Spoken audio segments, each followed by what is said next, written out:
ఈరోజు రామనామ మహిమ గురించి తెలుసుకుందాం. తులసీదాసు కథ.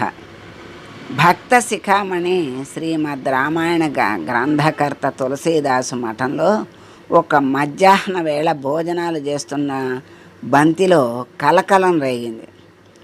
ఏమిటి సంగతి అని తులసీదాసు అక్కడ వాళ్ళని అడిగారు. భోజన బంతిలో ఒక పాపాత్ముడు ఉన్నాడు.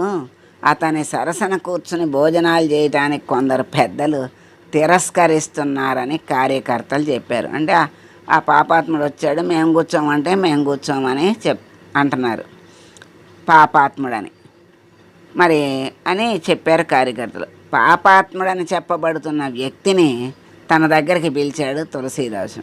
నాయన, రామ్ రామ్ రామ్ అని ముమ్మార్లు జపించు అన్నాడు. రామ్ రామ్ రామ్ అంతే. ఆ వ్యక్తి రామనామం జపించాడు. ఈ వ్యక్తి పాపాలన్నీ తొలగిపోయినాయే. ఇప్పుడు అందరూ అతనితో కలిసి సహపంక్తి భోజనం చెయ్యవచ్చు అని చెప్పాడు తులసీదాసు. అయినా ఒప్పుకుంటారా? మరి రుజువు చూపించాలిగా. ఆ పెద్దలు ఎవరూ ఒప్పుకోలే. ఈ వ్యక్తికి వడ్డించిన విస్తరిలోని భోజనాన్ని విశ్వనాథుని ఆలయంలో ఉన్న నందికి నివేదన చేస్తాం. నందిదేవుడు అంగీకరిస్తే అప్పుడు ఈ వ్యక్తి పాపాత్ముడు కాదని ఒప్పుకుంటాము అని అన్నారు. అంటే అతనికి వడ్డించిన విస్తరిలోని భోజనాన్ని నందికి నివేదిస్తాం. ఆయన స్వీకరిస్తే అంగీకరించినట్టు, అప్పుడు ఒప్పుకుంటామన్నారు. అందరూ విశ్వనాథుని ఆలయంలోని నందీశ్వరుని ముందు నిలబడ్డారు.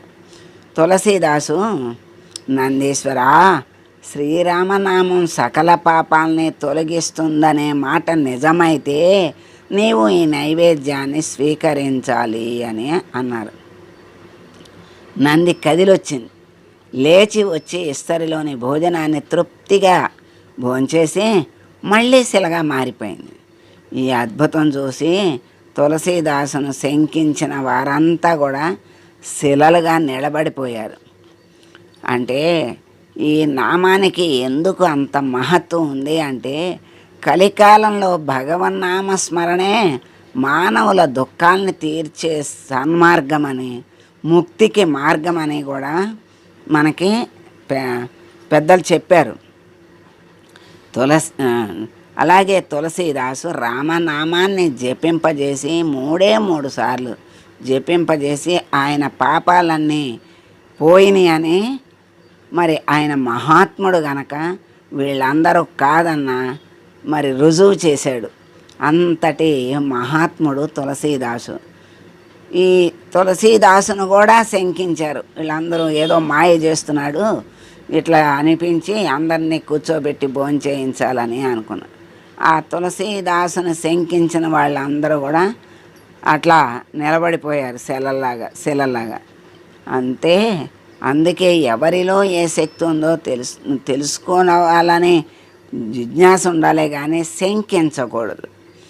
అలా నామంలో మహత్తుని తెలుసుకోవాలి, స్తోత్రంలో అర్థాన్ని తెలుసుకోవాలి, భగవంతుడి లీలల్ని అర్థం చేసుకోవాలి. ఇవన్నీ చేసుకున్నటువంటి వాళ్ళు భగవంతుడికి దగ్గరైపోతారు.